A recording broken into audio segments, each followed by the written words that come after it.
faz no domingo de manhã. Até que Deus tenha nos abençoado, até que Deus tenha honrado nossas vidas. Estamos aqui no mês de outubro, mês de clamor, mês de oração. Não deveria ser só no mês de outubro, sim no ano inteiro, mas nós gostamos de trabalhar praticamente, então vamos trabalhar no mês de outubro. Eu gostaria que você abrisse em Salmos, capítulo 102. Salmos, capítulo 102, versículo 1.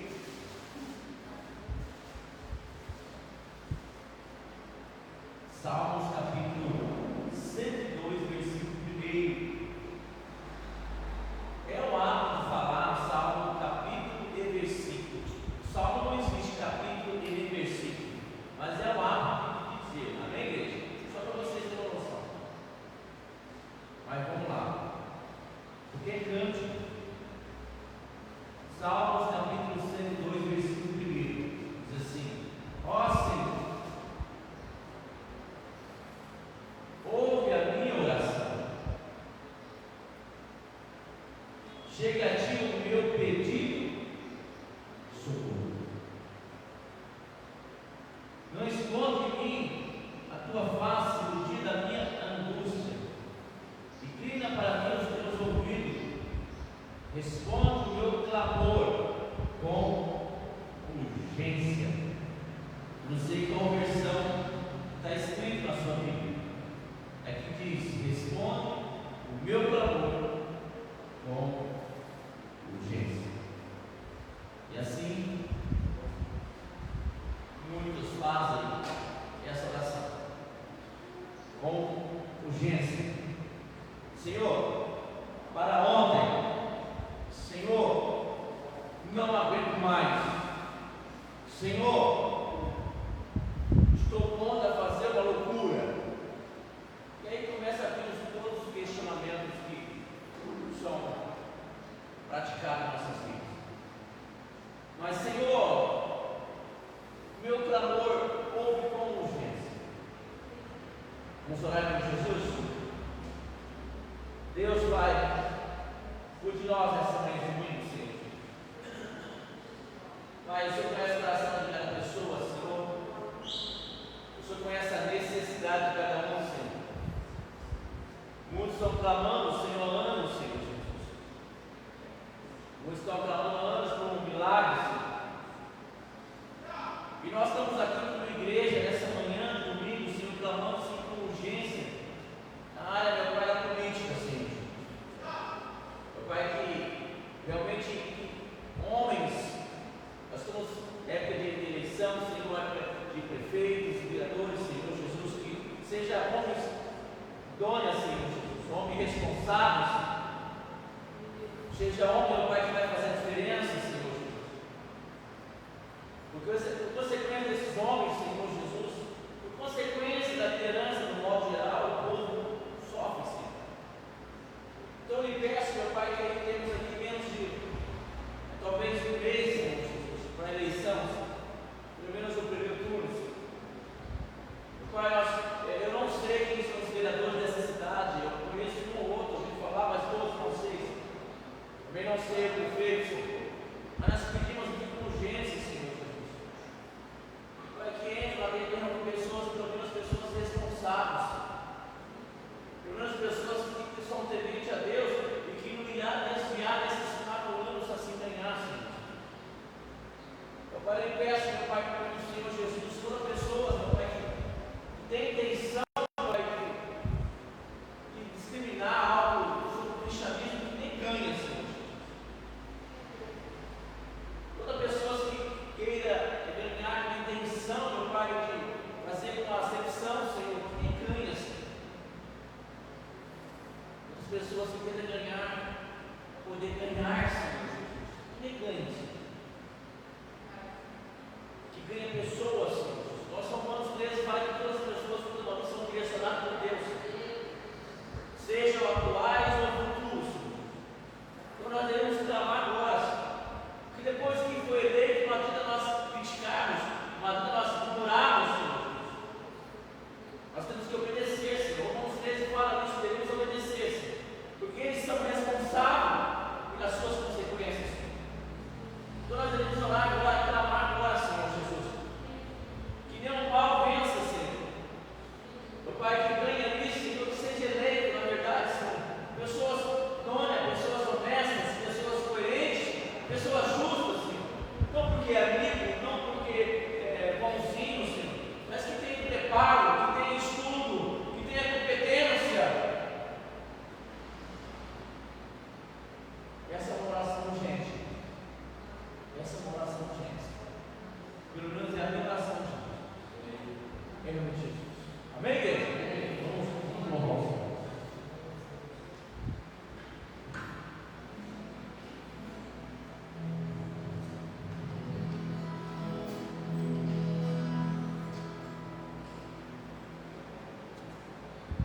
Paz, irmãos, amém? Deus possa nos abençoar nesta manhã. Que nós possamos oferecer um culto agradável a Deus, amém? Vocês aqui para adorar a Deus esta manhã, eu pedi de toda a adoração, de toda a honra e de toda a glória. Dê sempre o seu melhor, amém? Dê o seu melhor, isso é o que Deus quer, amém? Glória a Deus.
O Senhor é maravilhoso para você, amém? Ele tem sido maravilhoso para com você especificamente. Você sabe que Deus é maravilhoso. Mas ele tem sido maravilhoso para a sua vida, amém? Glória a Ele. Aleluia. A Bíblia conta a respeito de um rio que sai de debaixo do trono de Deus. Né? E que quando essas águas vão passando, ela vai levando vida.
nosso gasofilaço no meio de casa. Fala gasofilaço, parece uma palavra, parece que a gente está xingando alguém, né? O lugar da oferta chega a ser gasofilaço. No nosso caso, a casa. Amém, irmãos? Amém.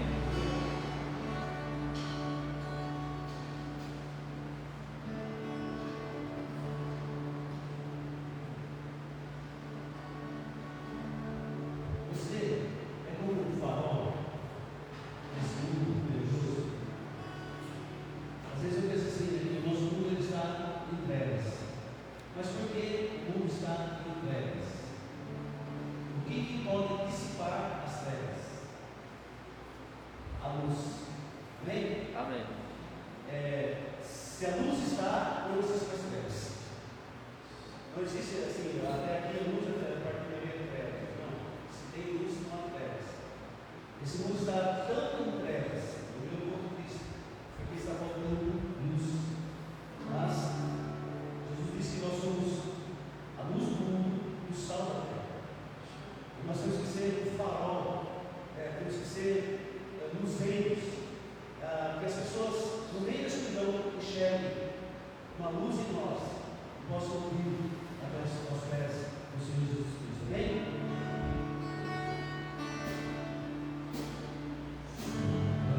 Posso lascar, professor? Oi? Lógico, é sua.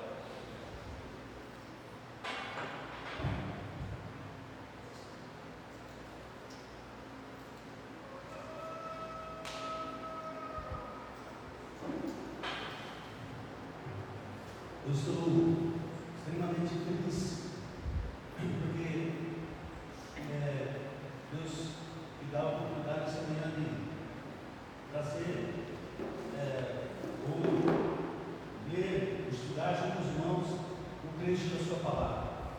O pastor falou comigo, grosso comigo, e falou: Senhor, você tem a palavra de manhã e que Deus possa fazer algo através da sua vida. Amém. Glória a Deus.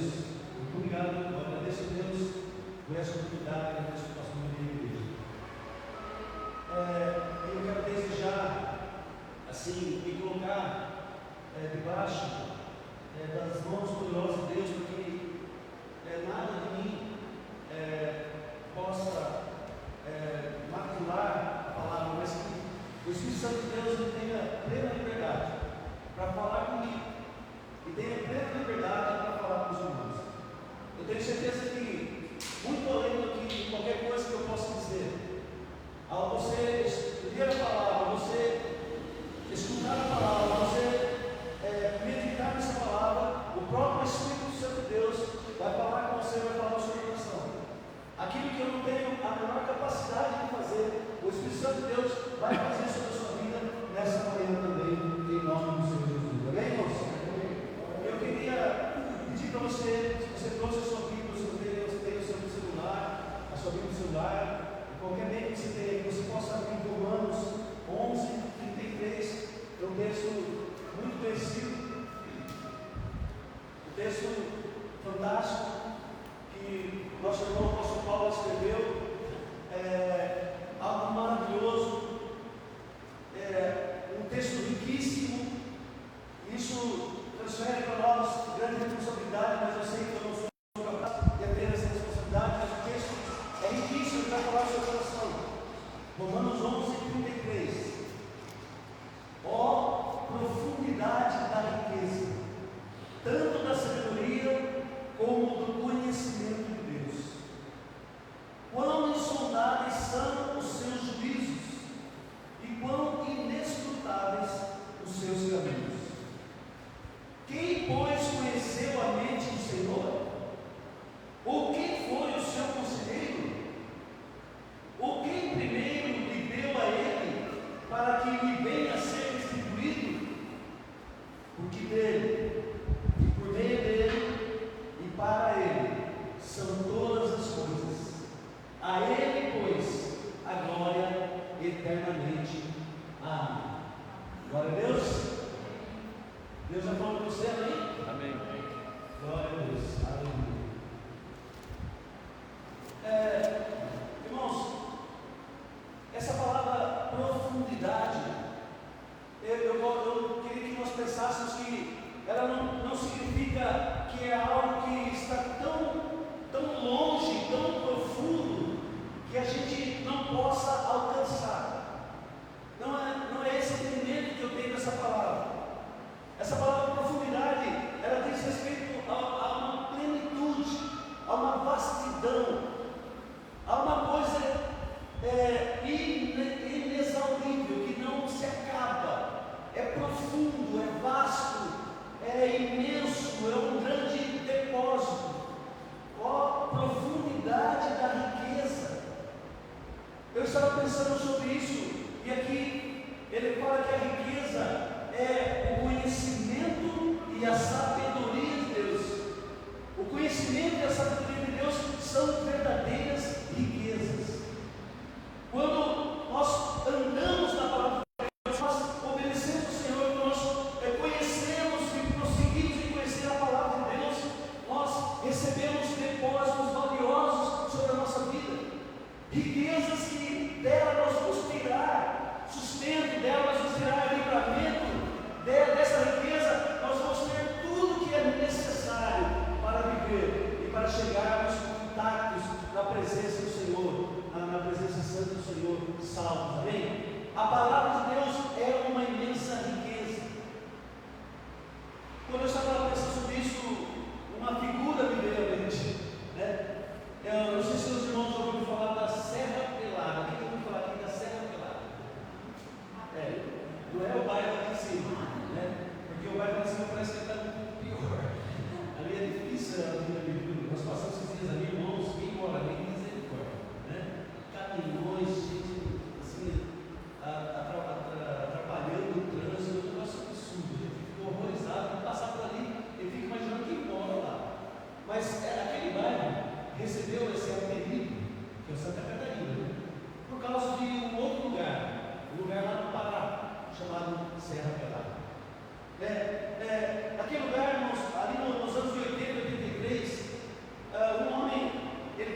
pessoas que foram até ali e nunca mais tiveram coragem de voltar para suas casas envergonhados, porque investiram tudo, não conseguiram nada e ficaram 40, 50 anos separados das suas famílias por vergonha da derrota.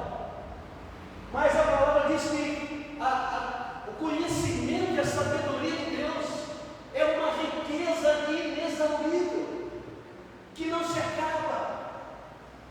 Também o conhecimento, ele precisa de um esforço, ele precisa que a gente se dedique a conhecer e prosseguir em conhecer a palavra de Deus, a vontade de Deus.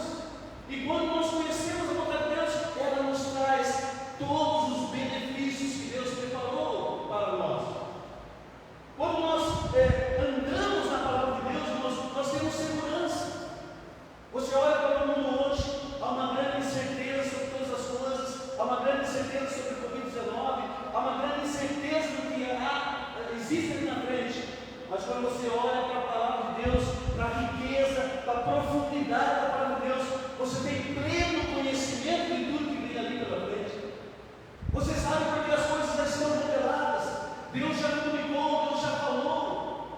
Deus já disse que por se multiplicar a iniquidade, o amor de quase todos se esfriaria. E é isso que nós vemos nos nossos dias. Mas isso já estava revelado há quase 2000 anos atrás. Tudo que nós vemos hoje acontecendo, a Bíblia já revelou. A palavra de Deus, ela é riqueza. O conhecimento de Deus é riqueza. E a sabedoria de Deus é riqueza. Quando nós falamos em conhecimento, irmãos, só para separarmos as duas coisas, aquilo que a gente pode conhecer, aquilo que a gente pode saber, aquilo que a gente pode estudar, aquilo que a gente pode entender, isso é conhecimento. E o que é sabedoria? É aquilo que a gente faz com o conhecimento que a gente tem. Muitas pessoas às vezes têm até conhecimento, chegaram a conhecer a palavra de Deus, chegaram a conhecer essa profundidade, mas não fizeram nada, porque não tiveram sabedoria para aplicar aquilo na sua vida. Uma coisa é conhecer, a outra coisa é ter sabedoria. Ter sabedoria é usar, é manusear, é aproveitar, é o que fazer com o conhecimento que você tem. Muitas pessoas já chegaram a conhecer que se confessarmos o Senhor Jesus Cristo como nosso Senhor e Salvador, nós seremos salvos. Muitas pessoas conheceram essa palavra, mas muitas pessoas não fizeram uso desse conhecimento, não tiveram sabedoria, não se prostraram, não se arrependeram, não se entregaram ao Senhor Jesus, e padecem, e pagam o preço, e vão pagar o preço ainda pior por não serem salvos. Muitas pessoas conhecem a respeito do céu e do inferno, mas desprezam esse conhecimento, não têm sabedoria. Eu queria falar para os irmãos o seguinte, irmãos: nós conhecemos muito pouco sobre todas as coisas.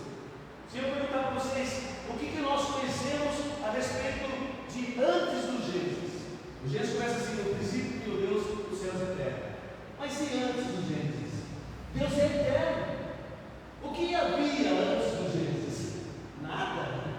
Um vazio, não é assim. Mas nós não conhecemos.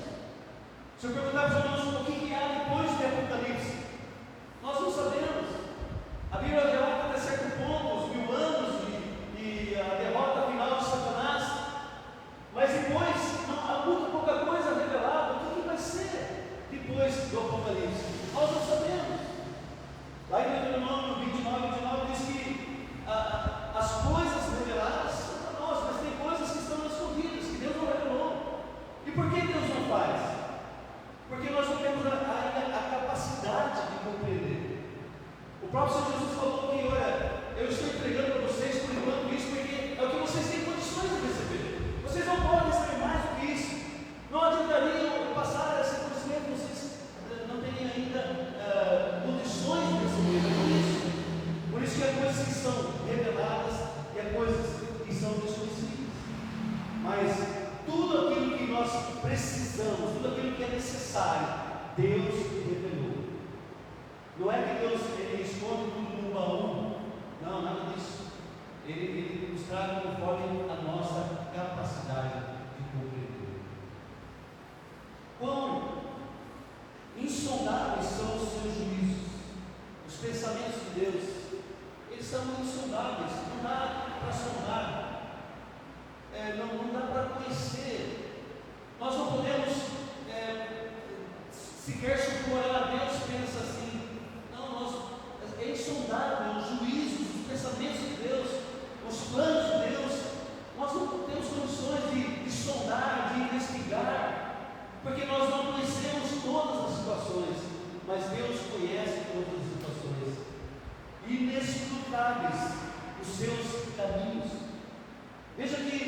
a Bíblia fala de caminho.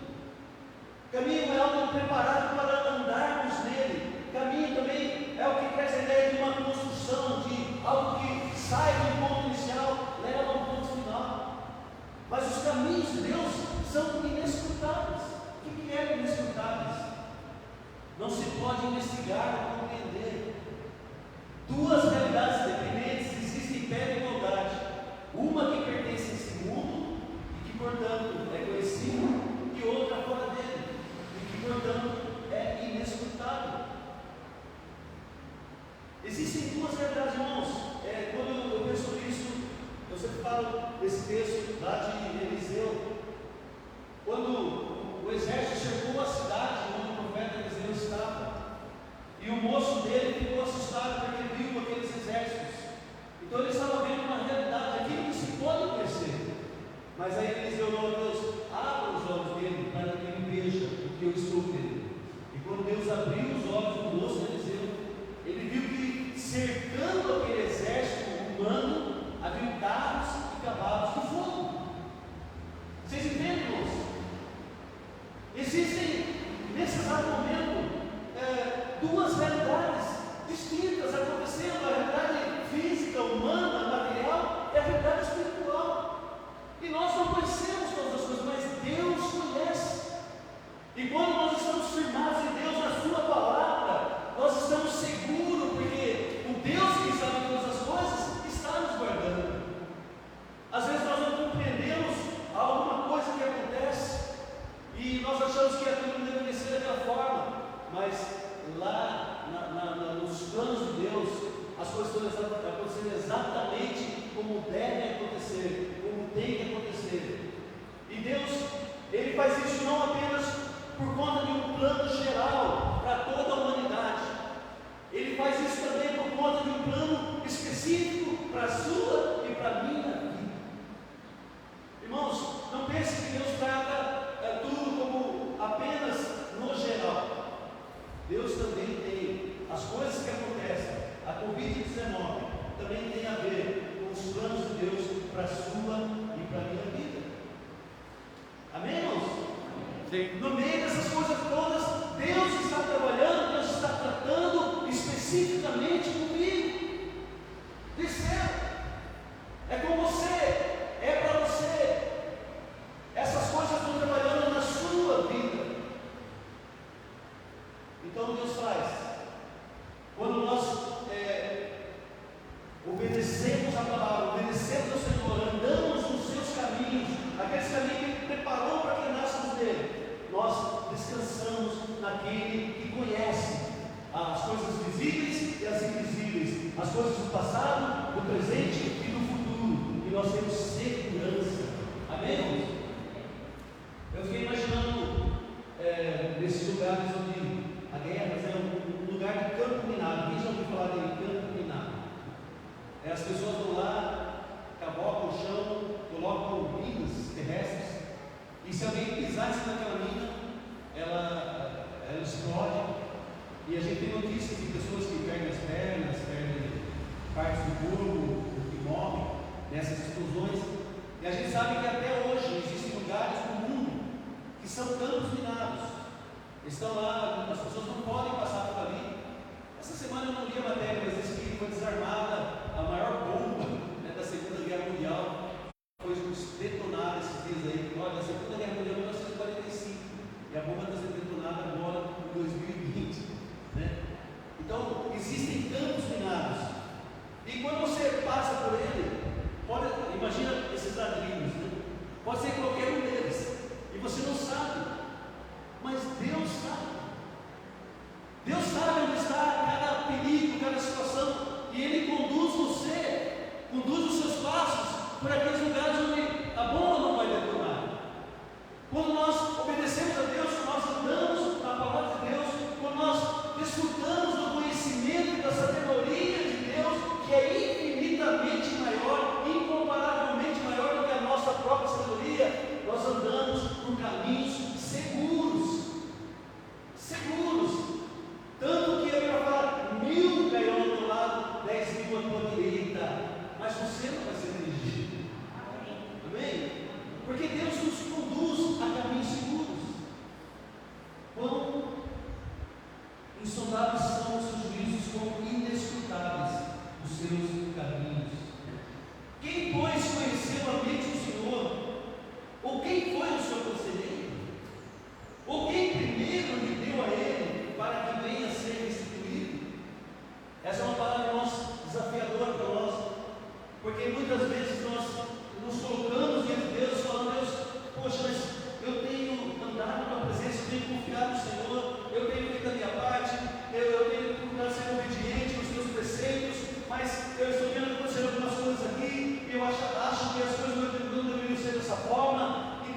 40.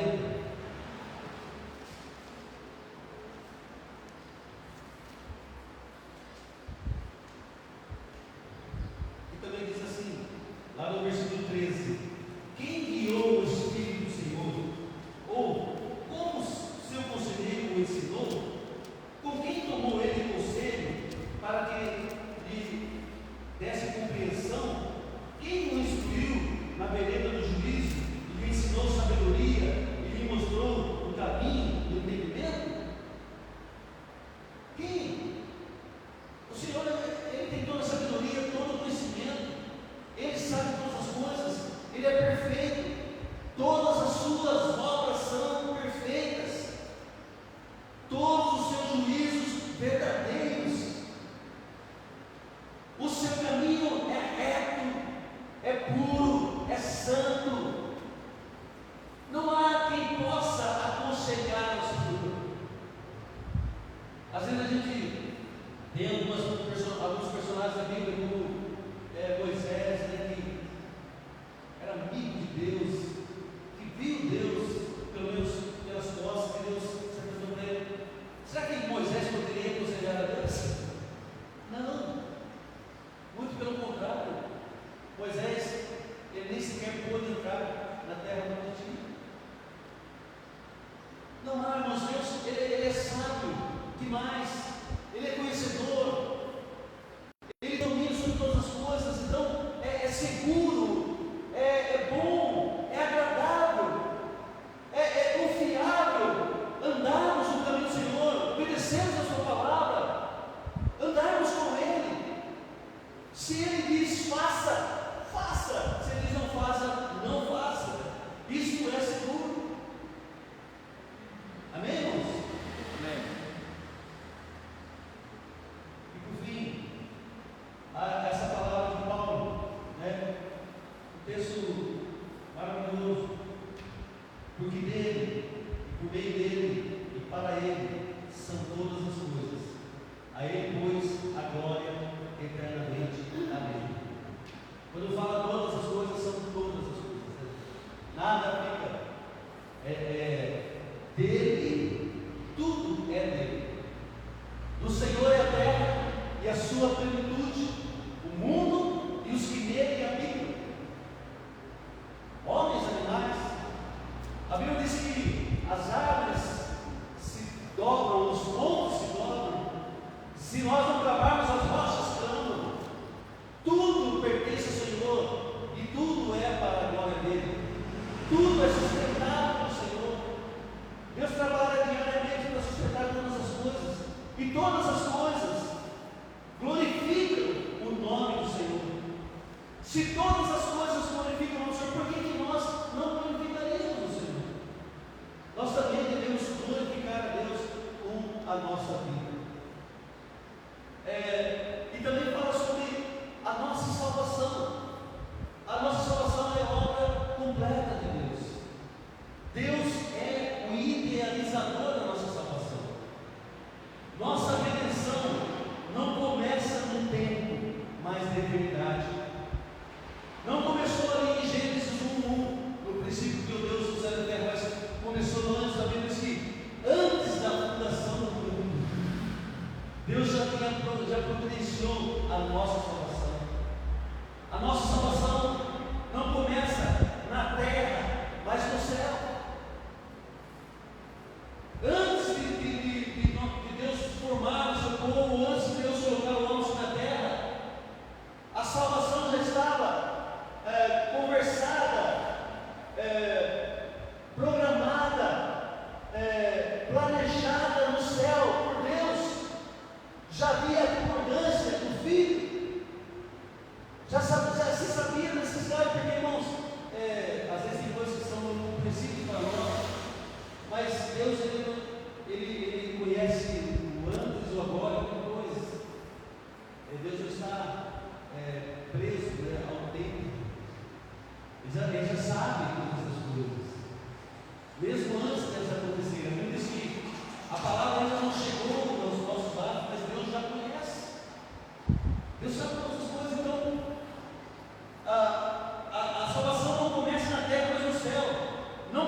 da nossa salvação.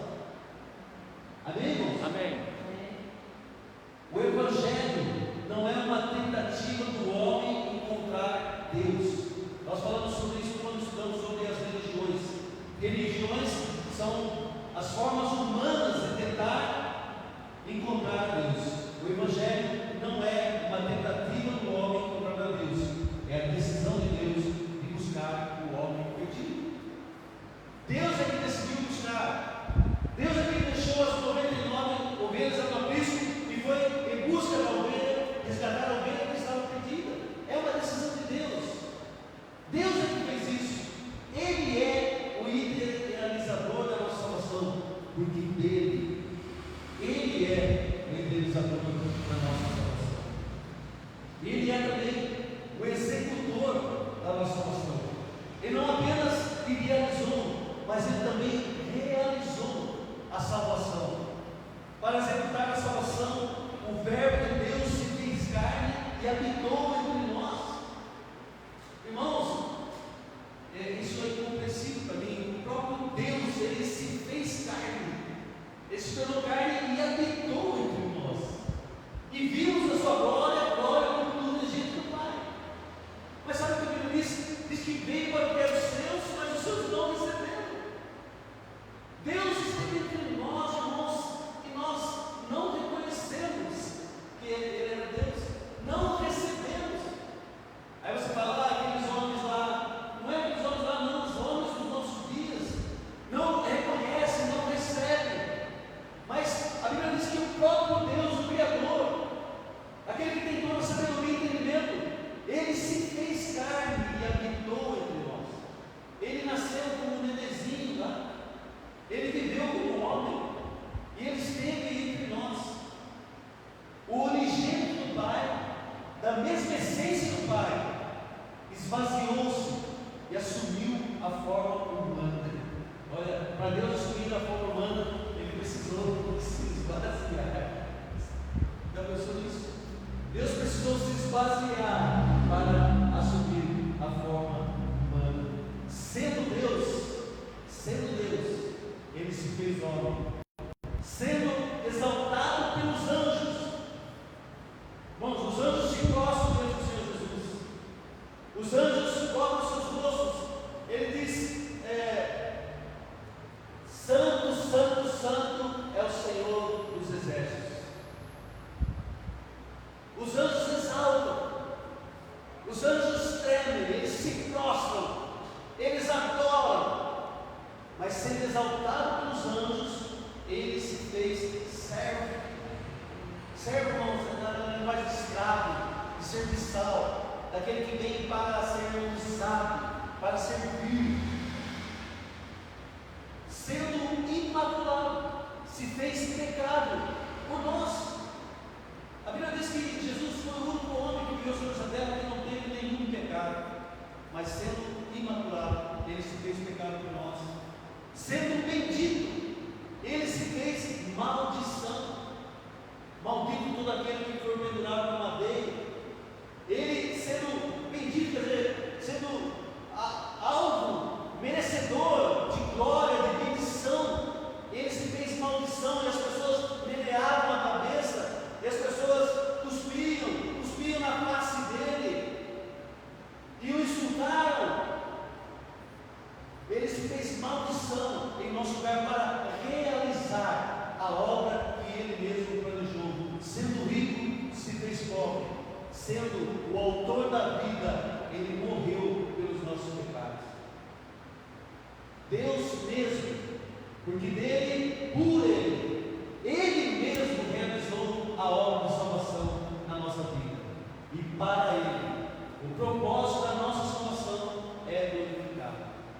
Eu queria que, de tudo isso que foi falado aqui, que você pensasse principalmente sobre esse ponto, sobre a razão de nós termos sido chamados, sobre a razão de nós termos sido escolhidos, sobre a razão de nós estarmos aqui nessa manhã, sobre a razão de Deus termos feito a sua igreja, termos feito povo, termos feito ovelha do seu pastoreio. A razão é glorificá-lo. A razão da nossa vida é glorificá-lo. Eu queria que você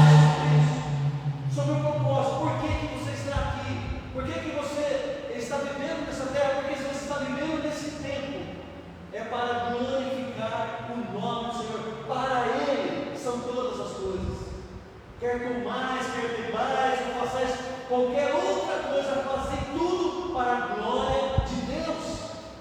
Esse é o propósito, porque dele, por ele e para ele são todas as coisas. A sua vida, nós temos assim grande dificuldade de abrir mão das coisas. Nós não abrimos mão do nosso tempo, nós não abrimos mão do nosso conforto, nós não abrimos mão da nossa vida. Mas eu queria que você pensasse um pouco nessa manhã. A sua vida tem sido gasta, a sua vida tem sido investida para glorificar o nome do seu Deus, do seu Senhor, daquele que mesmo sendo Deus se tornou servo, daquele que sendo autor da vida, morreu pelos seus pecados e pelos meus. Esse é o propósito da nossa vida, esse é o propósito da igreja do Senhor, glorificar o nome do Senhor.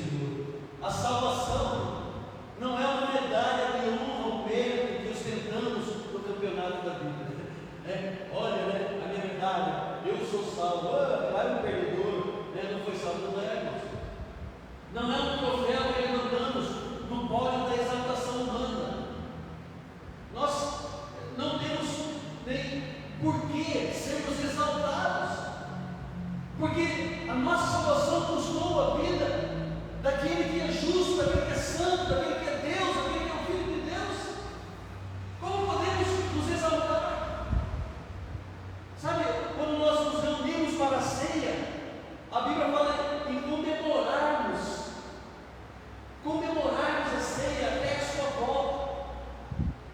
Nós comemoramos a morte de um justo, porque aquilo representou, aquilo foi o ato da nossa salvação. Por isso comemoramos. Mas não há por que levantarmos o pódio, nos exaltarmos, porque nós nada fizemos, nada temos de bom para apresentar diante de Deus. Isaías chega a dizer que todas as nossas obras são como um prato de imundícia, inaceitáveis diante de Deus, mas Ele, por Ele executou a nossa salvação e o nosso propósito é adorável. Nossa salvação foi planejada, executada e consumada por Deus, para que todos os inimigos sejam apresentados nos séculos vindouros como troféus da sua graça, a fim de que Deus receba a glória pelos séculos dos séculos. A Ele, pois, a glória pelos séculos dos séculos. Amém. A Ele, pois, a glória eternamente. Amém. Amém, irmãos? E para encerrarmos Efésios 2, com esse texto, nós encerramos. Efésios 2, a partir do versículo 7.